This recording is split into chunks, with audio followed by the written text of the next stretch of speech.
Hi, Kate. Pleasure to meet you. Sorry. Don't start the interview with an apology. There's no need to apologize. Okay. There we go. It is working. Technology is hard. So I'm a gigantic Halo fan, and I'm a gigantic fan of yours. Well, look, your worlds intersected. It has. In the moment we were cast, I was like, oh, this was a gift. That's fantastic. But my first question was, how does it feel to be the face of Master Chief? Because he doesn't have one otherwise. Like, was it intimidating stepping into that? Or?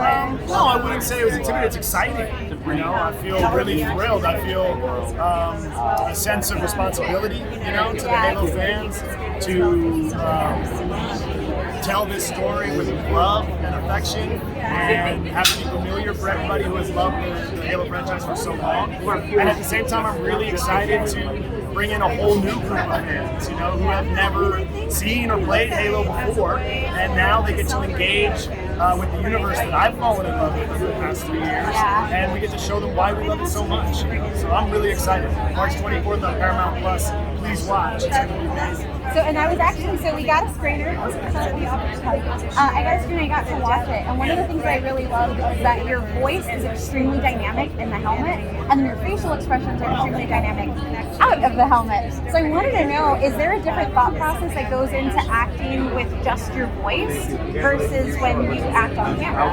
No, it's not. I think a lot of the differences come from the audience and what they read in. When your face is covered and you're in a suit, and you don't have the access of facial expressions to communicate with, the audience does a lot of the work for you, and we read a lot of our own subtext and emotions onto a character who isn't showing much. So I think it's really more a case of that. Acting in the suit, out of the suit is similar. I would just say it takes a certain specificity of movement because everything you do in the suit it means so much, and because the audience can read so much into it, and even more like a heightened presence, in terms of listening and being aware of your scene partner because you have less to do, less to communicate. Awesome. Well, thank you so much, Pablo. Of course, my pleasure. Thanks for coming. Enjoy it. My name is Kate. I'm not sure he thinks about it too much in those terms, but in terms of defending humanity and so much. feeling like there's so many And I wanted to ask, how does it feel to step into a franchise with such a long history, but to step into a new character within it? How does that feel? It's definitely a lot of pressure. I think it would be, it's silly to not acknowledge that, but it actually gave me a lot of creative freedom, and I think that was really important for my acting ability, to my mental state, to be able to just have that kind of blank canvas for me, and I was able to colour it the way I wanted to, talk with the directors, talk with the producers, how they wanted to do it, so that was really precious. And I think one of the things that I really love about Juan is how strong she is, but also how you can see that she's strong because she has to be, and there's a little bit of vulnerability there. What goes into bringing that identity to life on screen? Because it seems like kind of a hard mindset to be in. It's a very hard mindset to be, but you know what? I think every human being has something that has deeply troubled them. They've all gone through something that's hurt them, there's trauma there. We're all flawed human beings, there's good and there's bad. So I definitely think bringing personal kind of experiences to that kind of work has been really, really helpful.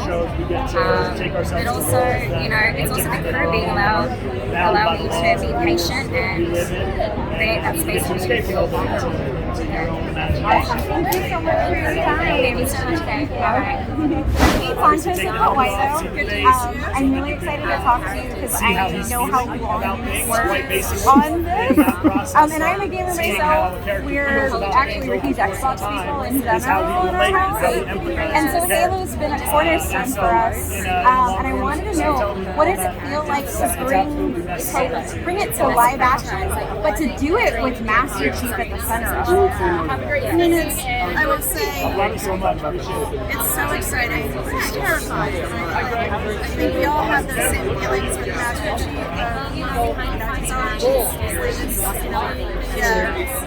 We put so much of ourselves into the play. And what we really wanted to do, and what was important, was express the gamers. I want you to be so excited about so many live action series you may have read about. But I also want to be able to take fans on a journey with Master Chief and just tell a story. Which is one of many stories. I think she's a survivor Master Chief. And I'm really focused on John. Right? John is someone that we've kind of been doing, but not really in the movies. And he's such an amazing human, afflicted story in John and his background and what he's experienced. So traumatizing that. 9 hours against our Halo universe. I'm so proud and I think one of my other question is, I know that to adapt anything into another medium, some things have to change. But I also know that sometimes there are things we hold on to. What was important to hold on to from the existing games or lore coming into here? Like, what were the things that could not change no matter what? I mean, it's a really good question because you're right. Like, you don't want to just carbon copy. Because it doesn't suit the medium. And also on top of that, I want our fans to have a different experience. Like, I want to give them more, not just the things, what we call our Halo beliefs of heroism and humanity and wonder. Those is everything that we do. And so that had to come through the experience. To me, it's all about, it may not be a carbon copy, but it should feel the same. It should feel like a Halo universe. It should feel like a Halo character. But we always started with canon, right? So we always came from a place of canon, and then if the story felt like it needed something, or a character felt like they needed to take a look at a different path, to tell their story, we would talk about it. And if we're going to change this, how do we make sure it feels right? Even if the details have been made behind it. Yeah. That's awesome. And my last question is really, so we got to see the first 2 episodes in a screener, and it has my heart.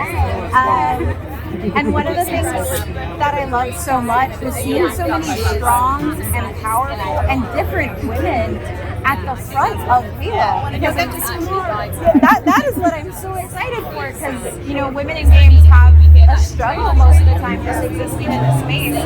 So I guess kind of what was the impetus to bring so many strong women to the forefront? Because most people just think of Cortana. They don't think that the world could have so many other powerful women doing work. Halo canon has always had a lot of strong women, but you're right, you don't always see them all of them in the games. Yeah. It's part of our universe, and one of the amazing things about sci-fi is you get to picture the world the way you want to see it. So diversity and inclusion is super important for us to and having the kind of talent to bring strong characters is incredibly strong. Watching that happen, and that was I'm so proud of all of our cast, but our cast. Well, thank you so much, Kiki. Thank you for your work. Oh, thank you. I'm so glad you're here. Kate Sanchez with Whiteout. Hi, Kate. Jen, nice to meet you. So I'm sure you're getting this from everybody, but to say your voice is iconic is like an understatement. Like, Cortana means so much to so many people, especially a lot of women gamers who latched onto her through this series. Like I have.